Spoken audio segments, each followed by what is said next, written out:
And I think we should be online now. Colossians chapter 2. I want to start right in verse 1. For I want you to know how great a struggle I have for you. And I'm going to stop right there, and I'm going to ask this question: who is I? Paul. Okay, Paul. And we know that going all the way back to chapter 1 and verse 1, where this letter opens: Paul, an apostle of Christ Jesus, by the will of God, and Timothy our brother. And so Paul and Timothy are together. Paul is writing this epistle. And who is the you? Okay, the Colossians. That's a very good guess if you're making a guess, because that's the title of the book. But if you look at verse 2, this is how it identifies who it's written to the saints and faithful brothers in Christ at Colossae. And so there's a city, Colossae, and the folks that are Christians in that place, the faithful brothers in that place, the church at Colossae, are the recipients, the primary recipients of this letter. And so he says, for Paul, want you to know how great a struggle I have for you at Colossae. Why is he talking about the great struggle that he has for them? Don't look ahead. I think the apostles had to always exhort the congregations if they were not doing what Jesus wanted them to do, if they started diverting. Okay, they certainly did have to watch over them. They had to exhort them. They had to instruct them. They were sent by God to be messengers. In that respect, the apostles had a great amount of responsibility. Paul clearly assumes a great amount of that responsibility to his own shoulders and bears quite heavy burdens because of his concern about folks. And that is a recurring theme that you see in a lot of his writings, where he reminds folks of the great struggle that he has and the great burden that he is bearing and the great weight that is upon him for the care and concern of the brethren. There's something specific in mind in this context. He's not, and this is what I want you to understand, he's not writing to them pointing out the great struggle that he has to make them sympathetic to him. That's not at all what the point is. And sometimes people do that, right? They come up to you and they tell you about all the things that they're going through and how hard it is and how much they're working and what they have to do to try to engender sympathy from the audience. That is not at all what he is doing. He says, I want you to know how great a struggle I have for you and for those at Laodicea and for all who have not seen me face to face. And so he's expanding this message, not just the church at Colossae, but also the brethren at Laodicea, which is a neighboring area, and then also those who haven't seen me face to face. Who might that be under consideration? Who hadn't seen Paul face to face? Many people hadn't seen Paul face to face. He's saying that this is written not just to the church at Colossae and not just at Laodicea, and that his struggle isn't just for the church at Colossae and for the brethren at Laodicea, but also for all brethren, even those who had not been taught directly by Paul. This is not a letter that's written to people that Paul just has a personal affinity for because he knows them.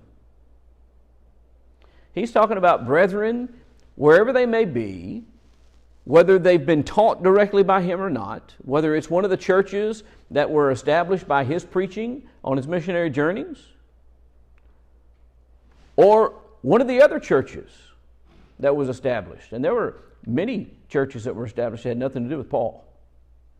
Churches were established as a result of the scattering from Jerusalem in the early days of the church. As those saints scattered, they went everywhere preaching the gospel, and people were converted and churches were started in various places.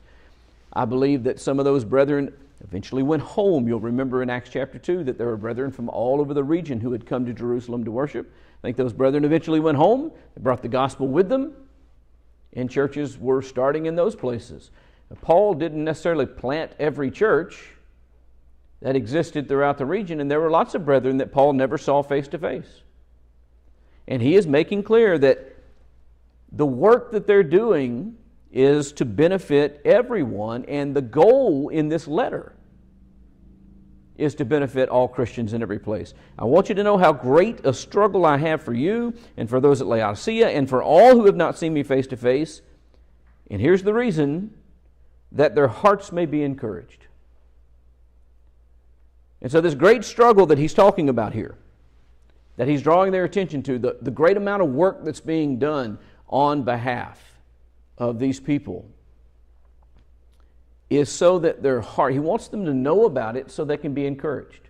Now, how would that encourage someone?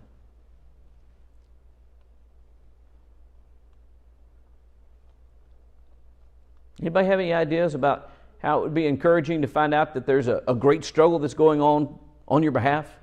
He was a witness, and he can answer many questions that others can't. Okay.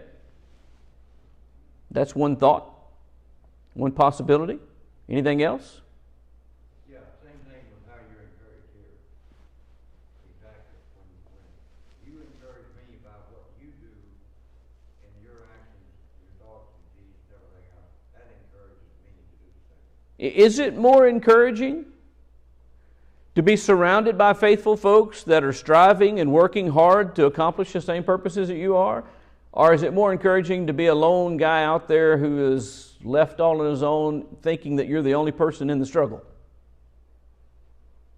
There's a great story about the prophet Elijah, who at one point came to the conclusion that there was nobody else out there that was working for God. That he was it. He was the only one. He was confronted with frustration after frustration after frustration. He had not seen anyone else that was serving God. He had decided that he was the only one left, and he sat down under a tree, and what did he do? Anybody remember? He asked God to kill him. Just take my life now. I am the only one. And what was God's response? You're not the only one. See, knowing that this struggle was going on, knowing that there were people that were concerned about you and concerned about the same things you are, God felt would be an encouragement to Elijah, right? No, you're not the only one. There are 7,000 that haven't bowed the knee to Baal. There are other faithful people to me out there, and that was an encouragement to Elijah. And just like the fact that these people coming to know that there was, in fact, a continuing struggle for carrying forth the Word of God and for the success of their own faith. And he says, I want you to be encouraged. How important is encouragement? What happens when we become discouraged? Encouragement is a commandment we're given to encourage one another and build them up. Okay. Encouragement is certainly something that we are commanded to do, which should underscore for us about the fact that it is, in fact, important, that we shouldn't think that it's something that we can do or not do. But why does he command encouragement? Why is it so important? What happens to human beings when they become discouraged? I'm sorry? Go ahead. Okay. Depressed. You certainly can become depressed and despondent, hopeless. What happens when you get depressed and despondent and hopeless? You quit. How many times does he say throughout the Word of God, don't grow weary in well-doing. In due time you'll reap if you don't grow weary. Don't quit. Don't think that it's hopeless. Don't think that you're not doing something good. It may not look like it. You may not feel like you're making the progress that you want to make, but just keep moving forward, because in due time you will profit from it if you don't grow weary and quit. That's what happens when we lose our courage. What happened to the Israel army, for instance, when they saw Goliath and they saw his great size and he was taunting the armies of Israel? What happened to them? Did they go into battle heartily? No, they stood on the sidelines and wouldn't fight. They were without courage. And then David comes along and does what? He looks around and says, why are y'all standing around here? They'll go ahead and fight him. They're like, have you seen him? David says, so? And he has that conversation with Saul. And he says, look, I'll go out there and fight him. If nobody else wants to, I'll do it. Well, you're just a young lad, and you're not very experienced, and you're not very big. And he says, I don't care. He had courage. Why did he have courage? Because he had faith in God. He knew God was there. He knew he wasn't alone. He knew he wasn't alone. That's why Jesus tells his disciples, one of the last things he says before he leaves the earth is what? I am with you always. He wants us to know that we're not alone because he wants us to not become discouraged. It is easy to get depressed. And when we get depressed and feel hopeless, we just sit around and do nothing. Like I said, that can be in a way you can understand, no man is an island. One of the worst things in the world to be left alone by yourself. That's the reason they put men in solitary in prison. When you're by yourself, you think you are alone. You don't consider the fact that he is with us. I'm so glad that you brought up solitary confinement in prison because there's a great point to be made from that as well. You do know what the court systems of the United States have determined about solitary confinement in prison, right? They've actually said there's a limit to the amount of time you can put someone in solitary confinement. There is a limit to the number of hours that someone can be forced to be disassociated from all other people. And if you keep them in there longer than that, it is considered cruel and unusual punishment, and people literally go insane from it.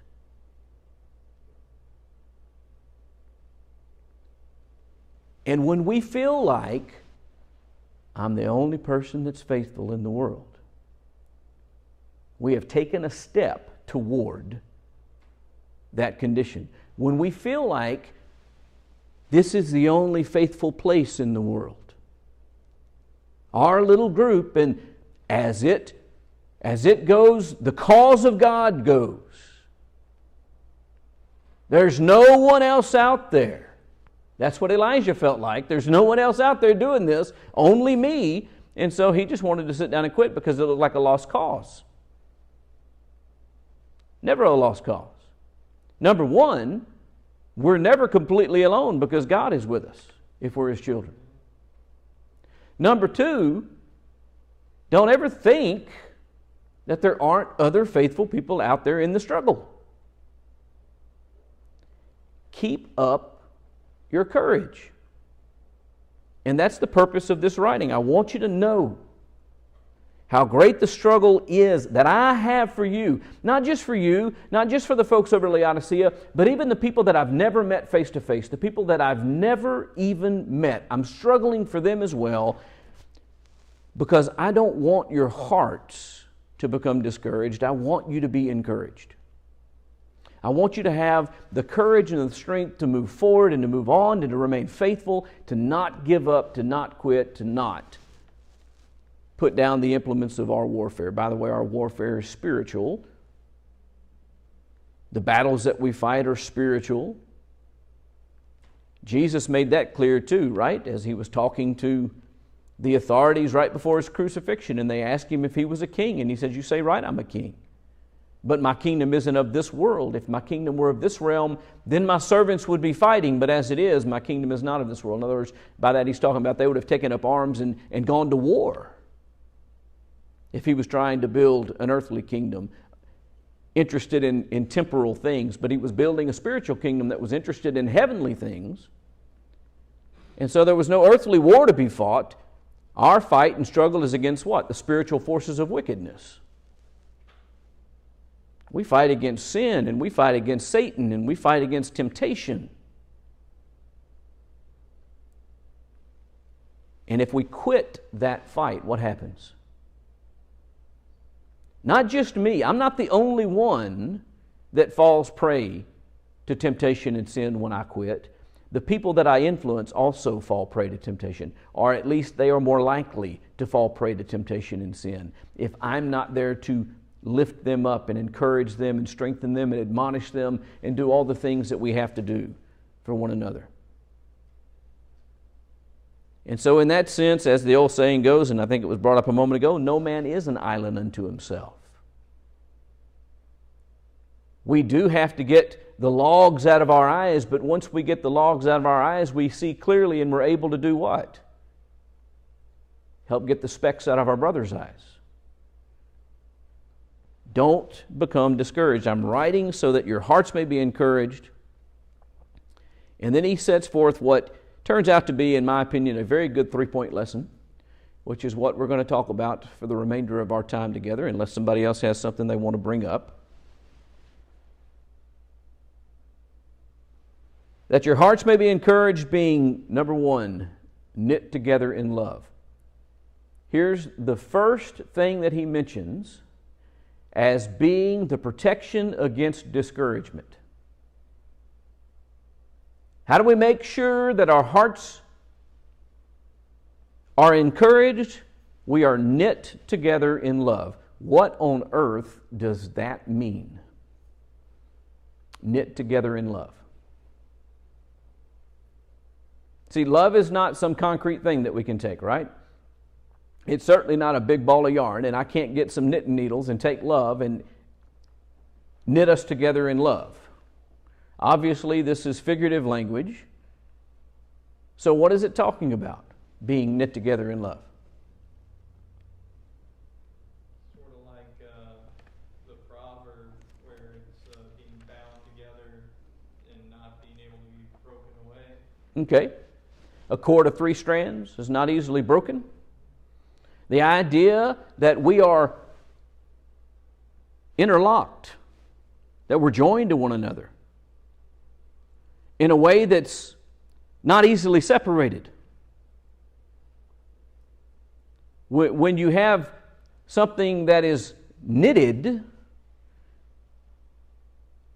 then all of these various fibers are joined together and they become one garment that's not easy to pull apart. It's one of the reasons that you knit fiber, is to make it stronger.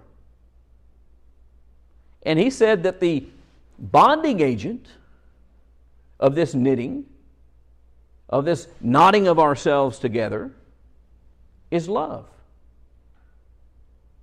Now, let's flip one chapter over. Keep your finger here because we're going back to chapter 2, but flip one chapter over. And I want to start reading with you in chapter 3 and verse 12. Put on then, as God's chosen ones, holy and beloved, compassionate hearts, kindness, humility, meekness, patience. All this stuff's important, right? These characteristics and natures that Christians ought to have. Be compassionate, be kind, be humble, be meek, be patient, bearing with one another, it says in verse 13. And if one has a complaint against another, forgiving each other, bearing with one another and having a forgiving heart toward one another, as the Lord has forgiven you, so also you must forgive. See, all that's really important, right? We understand the value of these character traits. If we're dealing with a cantankerous, hard to get along with, grudge-holding individual, is it pleasant? Is it easy? Is it helpful? No. So we understand how important all of those things are, but look closely at verse 14. And above all of these, more important than any of those other things that we just listed, all of which are important, being compassionate, being kind, being humble, being meek, being patient, being forgiving, all of these things immensely important. He says, above that, put on love, which binds everything together in perfect harmony. Now this goes back to our study on Wednesday evenings.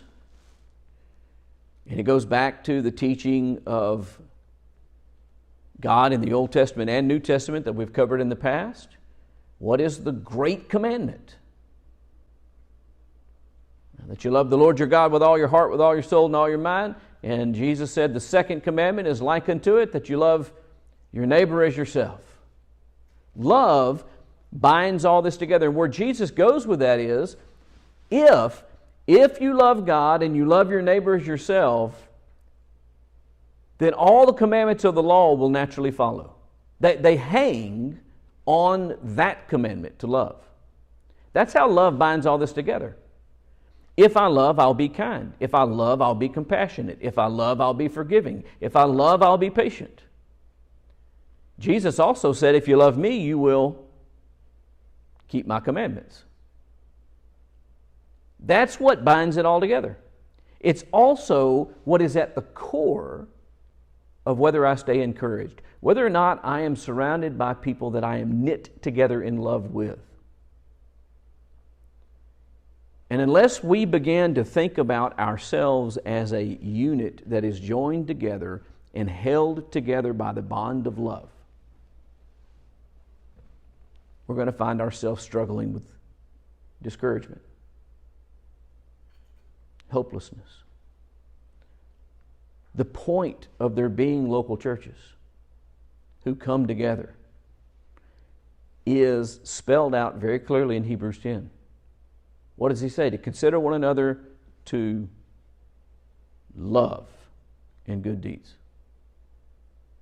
How do you stimulate love among yourselves? The Hebrew writer says you need to give some consideration to how you can stimulate love among yourselves. Love for God, love for your fellow man, love for one another, because, as we read here in Colossians 2, if we are knit together in love, we have just laid the foundation for what is going to keep us encouraged. And when I'm encouraged, then I'm faithful. My faith is not waning. You understand how faith is connected to courage, right? What is faith?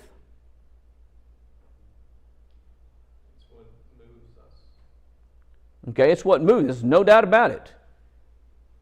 It is what moves us. It's what makes us do what we do. It's what makes us speak the way we speak. It's what makes us react to the things around us the way. But what does it boil down to? If you had to put it in one other word as a synonym, what would it be? And there's not necessarily a right or wrong here. I do have a word in mind that I think is the best. Doesn't mean it's the best, but it's the one that I think of that carries with it the most significance with me. I'll go ahead and start with it.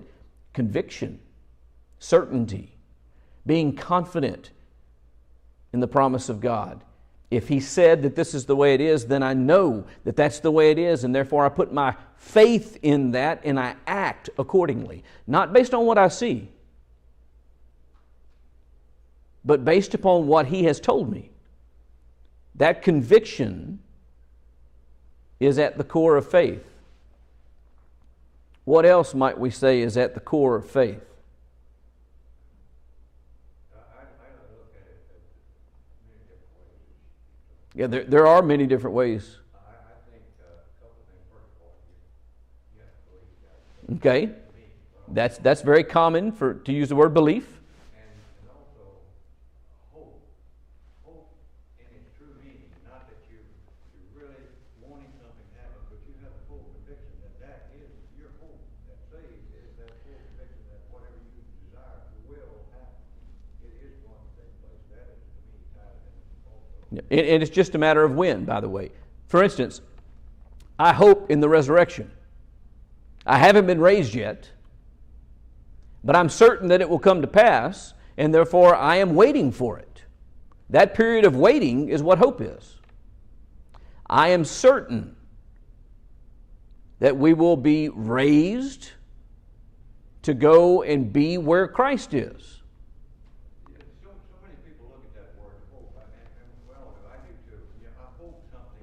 I hope for this. I hope for that. That is not the true meaning of hope. Hope, as the hope to save, is having a desire for something with a full assurance that which you Right. will be. Hope is just reality in waiting. It's not a question of if it will be, it's a question of when it will be. It hasn't happened yet. That doesn't mean it won't happen. You remember Peter talks about that in the negative way when he talks about those who grow weary and who say, well, it's just gone on the way it has from the very beginning. This end is not going to happen. And he said, don't let it escape your notice that the things that God has said has in fact come to pass in the past. And so you can be assured, even though it hadn't happened yet, the destruction of the world will come. That's his basic argument. There are things that we hope for because those are the things that we have not yet seen. That which is seen is not hoped for. That which is seen is realized. We hope for what will be realized in the future. Our resurrection, our presence with God,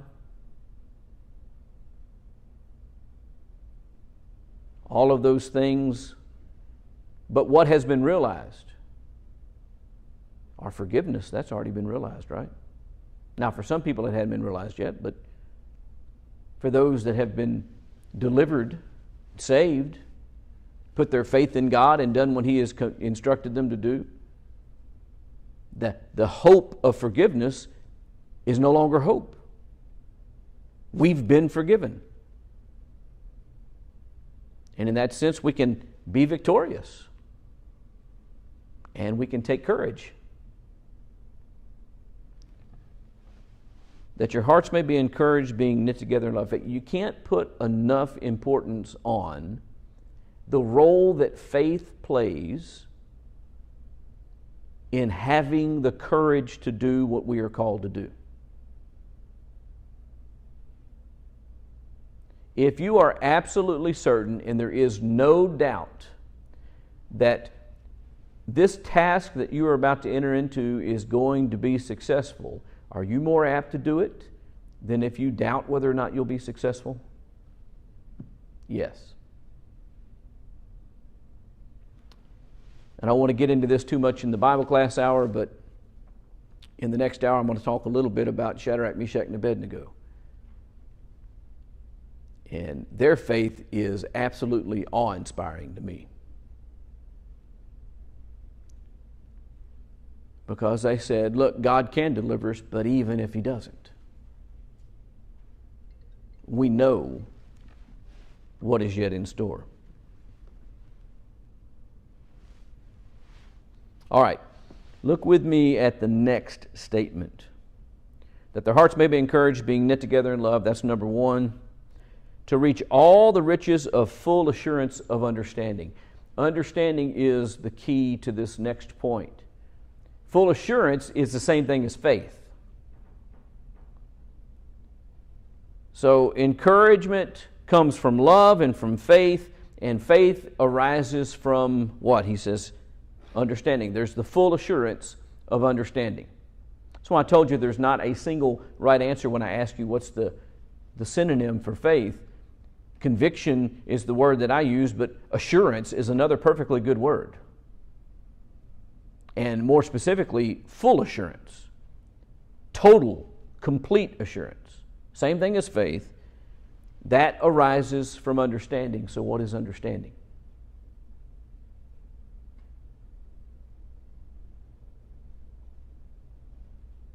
Is understanding just knowing things? Just knowing things and what to do with it. Okay. For those that didn't hear, the suggestion was it's knowing things and what to do with it. I personally put that idea more toward wisdom than understanding. They're closely related, but they are distinct from one another in some ways. Let me illustrate it like this, and this may be a terrible illustration, but it's what comes to my mind. All right, 2 plus 2 equals 4. Are you certain about that? By the way, what is that called? You anybody remember from elementary math what that's called? That elementary math teaches math facts. Those are facts that you have to have the knowledge of. That 2 plus 2 equals 4. Somebody tell me and explain to me why 2 plus 2 equals 4. Answer the question, why? Because when we see these 4 things, our word 4. You can recreate it.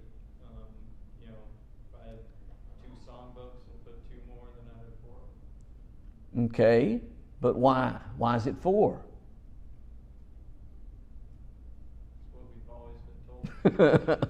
See, there's a difference, but I'll illustrate it another way. This may be even better. Everybody knows what a flame is, right? They know what it is. They know that they are real. They see them. They've experienced them. What is a flame? How does it happen?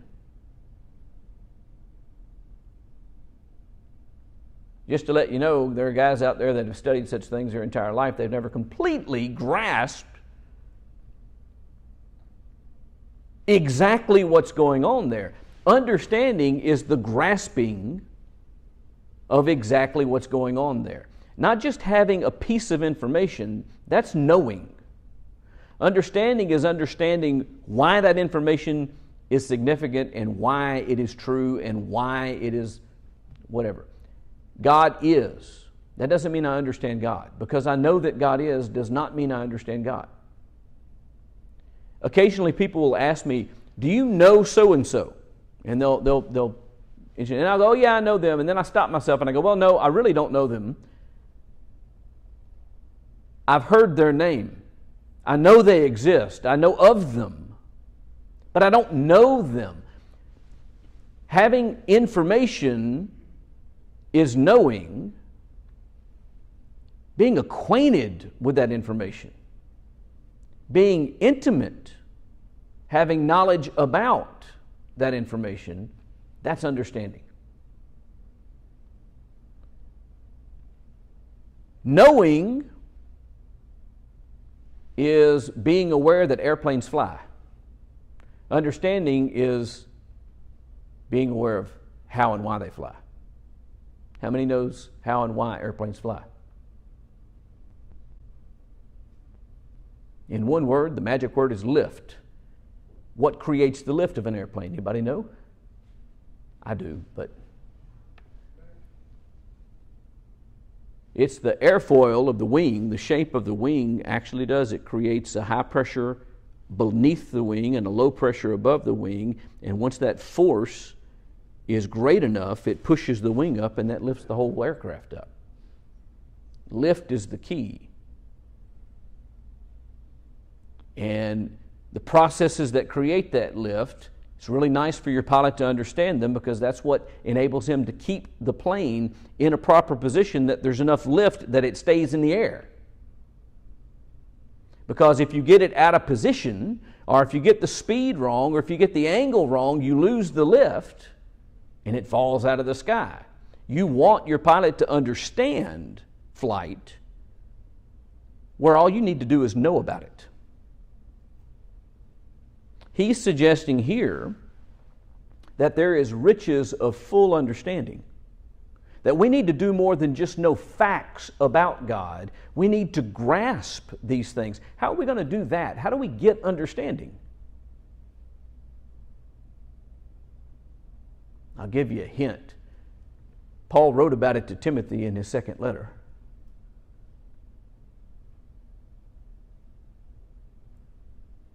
In the second chapter, the 15th verse, I think I got that citation right. Study to show thyself approved unto God, a workman that needeth not be ashamed, handling aright the word of truth. In other words, study to develop understanding, not just to memorize facts. It's all great and wonderful that someone can regurgitate the names of the books of the Bible, but if they don't understand the information in it, what good does it do them? It's great that you know the names of the 12 apostles, but if you're not familiar with what they taught, what good does knowing their names do to you? It's wonderful that you're good at Bible trivia, but if you don't understand the importance of that information and how it affects your own life, what good does that do you? And so part of encouragement is actually having understanding. If I want to be encouraged and I want to stay encouraged, I need to gain the full assurance of understanding. It's not enough for me to just study to gain information. I have to dig to understand it. Yeah, that's so true because you know the knowledge comes from the Spirit of the Lord, but just because you have knowledge doesn't mean that you understand. So what you're saying about studying is actually some of the, how do you know that 2 plus 2 is 4? You're going to have to study. You're going to have to put the parts together to understand the knowledge that you gain from your faith. And there is value, by the way, in reading, and there is value in study. They are not exactly the same thing. If we want to acquire knowledge and understanding, we have to both read and study. And we all know that studies work. Everybody in this room at some point was in some kind of school. And when we were, we didn't like to study. That's where the faith comes in. By hearing what you're saying doesn't necessarily mean that we understand what you're saying. Right. And so we have to take it like the Bereans, take it home with us, continue to search the Scriptures, gain insight not only as to the truthfulness of what's said, but also grasping the depth in the application of what's said. And what arises from both knowledge and understanding is wisdom, the ability to take that knowledge and put it into practice in my daily life. That's what wisdom involves, making judgments and decisions. That's where the exercise of wisdom is. So I take the knowledge that I have and the understanding I have of those things, and I make judgments about my own behavior and activities, or the rightness or wrongness of things based upon that knowledge and understanding. That's how this works. And so knit together in love, in the riches of the full assurance of understanding and the knowledge of God's mystery. There's a specific knowledge under consideration here, not just the knowledge of anything, and not just the knowledge of God, but specifically the knowledge of God's wisdom, of God's mystery, which he then names in the next phrase. What's he talking about? That mystery which is Christ. To know about Jesus. And to have the full assurance of understanding that comes from knowing the things that he taught, and to be knit together in love. That is what the key to being encouraged in this life is. All of that, right back to exactly understanding when some people will give you John 3:16, if they're away from what shall be saved, you think, okay, I believe in him, I'm going to be saved. That's all I got to do. That's not understanding. Yeah, exactly. There's a great illustration there. How many times have you heard verses taken out of context and used and applied to things that they actually had no bearing on? One of my favorite ones is Philippians 4:13. I can do all things through Christ who strengthens me. I'm telling you right now, that is not about being successful at your high school solo and ensemble contest. It's not what it's about. It's not about winning your football game. I can do all things through Christ who strengthens me. It's not what it's about. It's about succeeding and getting through any circumstances that I find myself in life. Wherever I'm at, whether it's good or bad, I can get through it if I am in Christ. I can do all things. If you go back in the context, he's talking about good and bad circumstances. In other words, don't quit just because it looks bad. Don't become discouraged. How do I not become discouraged when it looks bad, when it looks hopeless? How do I not? Because I have the full assurance of my understanding. I know what's going on. I know what God has said. I know what God has done. I know what he has promised. I know what is happening, and I understand that even though it looks bleak, God wins. Good wins. Righteous people are delivered from death. That's how early Christians got to the point that they didn't fear their death. Because what did they know? That's all right, you can kill my body, you can't touch my soul, and God will raise my body one day. So, I'm not afraid of death. Because they understood that the end of your existence in time is not the worst thing. The worst thing is losing your soul. So they chose not to become discouraged and unfaithful to God, and to risk the loss of their life temporarily because they understood that the loss of their soul was a bigger problem. That's what understanding does for you. And the knowledge of Christ and the love to even sacrifice your life if you have to. Be ye faithful even unto death, and I'll give you the crown of righteousness. I'm over time. We can keep talking.